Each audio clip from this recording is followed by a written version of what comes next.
Okay, you're all set. Okay, great. Well, hello, and thank you all for coming to our talk. My name is Christopher Iverson. I'm an assistant professor of English and rhetoric and composition in the English and Humanities department at Farmingdale State College. And I'll allow my co-presenter to introduce himself. I'm Dan Ehrenfeld. I'm also at Farmingdale State College in the English and Humanities department. Good to be here. Yes, it is. And we're here to talk today about an open educational resource that we edited as members of the Writing in the Disciplines Committee at Farmingdale State College. Slide. Thank you. So we're going to start with a little bit of background, none of which is going to be terribly new information, I don't think, to folks in higher education, but some of it will get a little bit more specific to our situation at Farmingdale State College. So in 2020, obviously COVID sent us all on sort of an unexpected virtual journey. And that there was some excitement there, of course. There was also a lot of fear. There was a lot going on. There was a lot of thinking going on that was moving away from some things that, as members of the Writing in the Disciplines Committee, we find to be quite important. And we're understandably moving away from ideas such as community and interaction, face-to-face interaction on campus, which is exactly what COVID had cost us. There had been at Farmingdale State College, which is a primarily STEM-focused institution. We have nursing, we have business folks, we also have future biologists and pilots. So we had a fairly important role on campus as the Writing in the Disciplines Committee, because oftentimes these are fields of study that don't highlight or explicitly highlight the value of writing. But the WID committee, Writing in the Disciplines, has faculty members from across the disciplines. And so we as a committee noticed that our writing community that had existed before COVID was sort of disintegrating, and it wasn't what it had been. And this is understandable. I mean, McCurtry in 2022 notes that, and as only 2 years into the pandemic, noticed that students and faculty were just burned out from lockdowns and masks and all of the precautions we were taking to make education safe. Slide.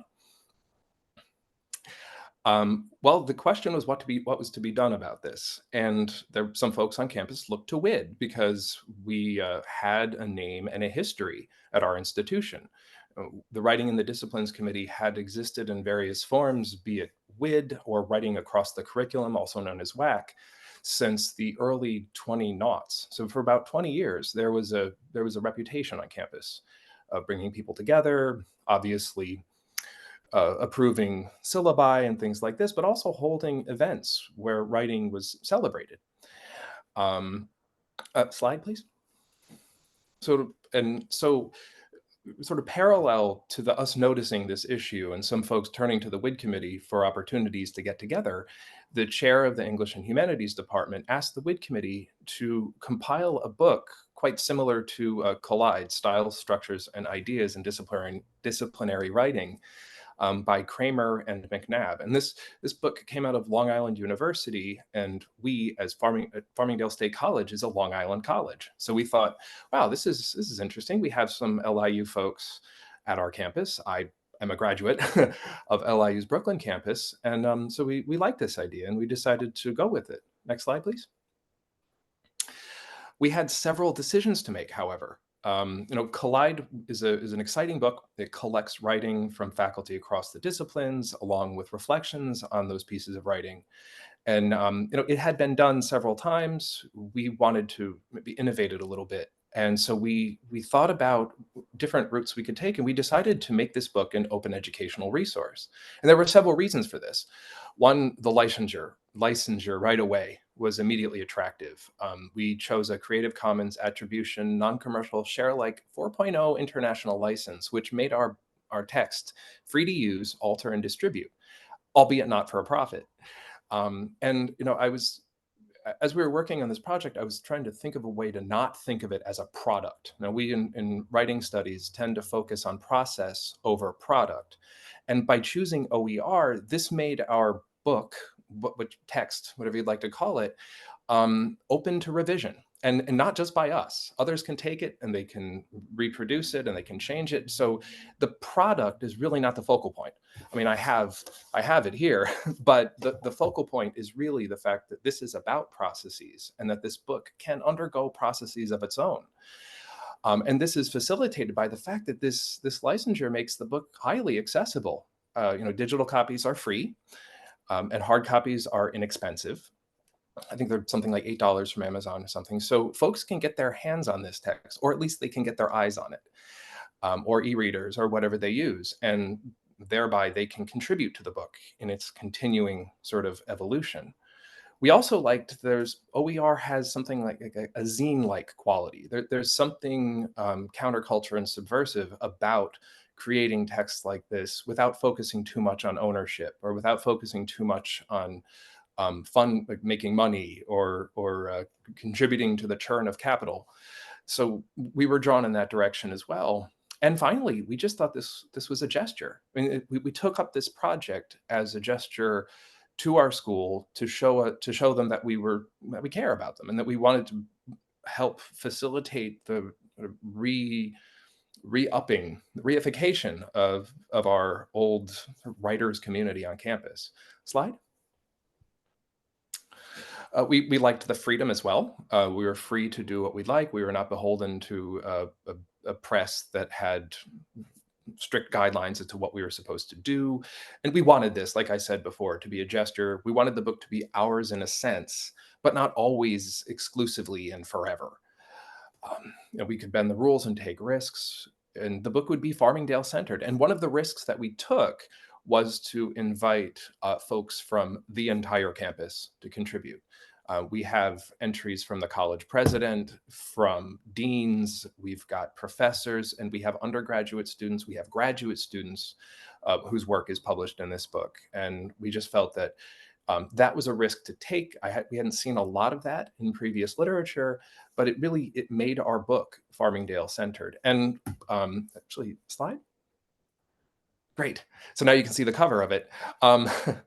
The book is highly Farmingdale centered. Our name is on the cover. The cover is green, like much of our signage and our logos. And yeah, but it's not necessarily overly branded. This can be used across institutions. And as Dan will share later, this has been downloaded across institutions and internationally as well. But ultimately, we produced a text. I'm not going to call it a product. We produced a text that, or we edited and collected a text that collects writing from Farmingdale students, faculty, and administrators, and as well as contributors from other SUNY institutions, because SUNY is a supportive and large institution, and we thought, well, let's take advantage of that. It combines excerpts from published or unpublished writing with reflections on the processes, hence the title, of creating those pieces of writing. And I think with that, I will hand the mic over to my colleague, Dan, who will share the rest of our slides. Great. Yeah. So a little bit about the contents of this OER. We started with an intro to the history of writing in the disciplines on Farmingdale State's campus to set the scene. We had a message from Farmingdale's president, John Nader, on writing throughout his career, which was generous of him and was also a great sign of investment in the project. We had a special section on nursing, which is kind of a popular major program at our school. Which included a professor and student contributions about nursing. And then the rest was work from faculty and students across disciplines. So, for example, we had an engineering student who contributed a critical reflection about a novel. We had articles from biology and health sciences. We had a professor of landscape architecture and urban design who wrote a reflection about gendered language. So you get a really kind of diverse experience, a collection of experiences focusing on shared struggles of pre-writing, drafting, revision, all these processes that we go through, but across a range of different fields and institutional locations and genres. And, we've talked a lot about how this might benefit students, which is, of course, common for an OER, but we really wanted to have benefits for all three of these groups on campus: students, faculty, and administrators. So, for students, it was an opportunity to share their experiences writing in their majors, and also to get insight into the writing processes of their peers, right? Often this is an activity that we do in private, and it's something that, it's like we have these commonalities, but we don't kind of like open it up and create this community here. For faculty, and it was an opportunity to reflect on their own writing processes, which are often kind of siloed in fields, disciplines, and institutional locations, and also insight into students' experiences. And then for administrators, this was an opportunity to learn about the writing programs that they administer, right? And to think about insights, to gain insight into relationships between faculty and students at our institution.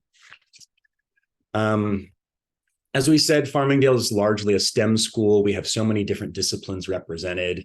And in many ways, we started to think, maybe because this is what we study and what we teach, but that we thought writing is really a commonality across campus. And it's often a commonality that is not recognized or talked about that much, at least on our campus. So when we're thinking about rebuilding community during a time of separation, we really thought about kind of calling attention to this kind of invisible writing community. And, we've always been aware that it's a community of writers, but especially during COVID-19, when remote work made that kind of cross-disciplinary dialogue even more challenging, this was part of our project, was not only to create something that could be used in classrooms and in other venues, but also to kind of bring people together and make this a site of joint attention between us. So basically, to develop this project, we were guided in a lot of ways by Etienne Wenger's work in communities of practice. He discusses three distinct but interrelated modes of belonging within institutions and workplaces. And those are these three: engagement, imagination, and alignment. So the first mode, engagement, is when we contribute to a common enterprise through practices of sustained intensity and relations of mutuality. So many of us do this. We're deeply engaged in our own disciplinary communities. And that's something that's a huge part of what we do, but it's something we often kind of, we're less engaged across disciplines on our campus. So it's something we wanted to change through a little bit of cross-disciplinary collaboration. The second mode is imagination, which offers us this possibility of extending our identities beyond the narrow confines of our own communities of practice. So as Wenger writes, imagination can help us articulate, quote, a trajectory that connects what we're doing to an extended identity, seeing ourselves in new ways. It requires us to embrace incongruity and serendipity and to demonstrate a willingness, freedom, and energy to expose ourselves to the exotic, move around, try new identities, and explore new relations, which to us is very much connected to kind of efforts at cross-disciplinary collaboration, right? That we need to kind of move around beyond our own identities. The third mode is alignment, which necessitates that we coordinate our energy and activities in order to fit within broader structures and contribute to broader enterprises. So as Wenger writes, it's a process that can rally the energies of unlikely bedfellows. And that's exactly what we wanted to do. Our hope was that these strange bedfellows from across campus might begin to align themselves in new ways as a community of writers. So basically, we're already seeing some of these modes of belonging being fostered on our campus by raising visibility of writing on campus and drawing parallels between writing practices that we all engage in our different disciplines and institutional locations. We believe we've encouraged participants to imagine themselves as a kind of community of writers, align themselves with one another in pursuit of a kind of common enterprise, and potentially to develop a community defined by intense engagement.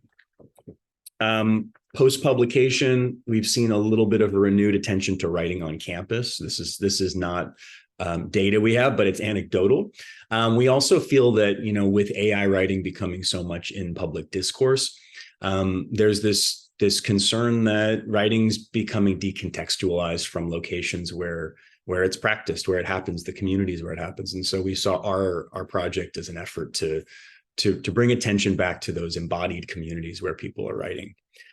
We had 2 on-campus events to recognize the book and its contributions, And we had really great turnout, passionate speakers, and it was great to hear students, administrators, and faculty come together to recognize writing as this commonality.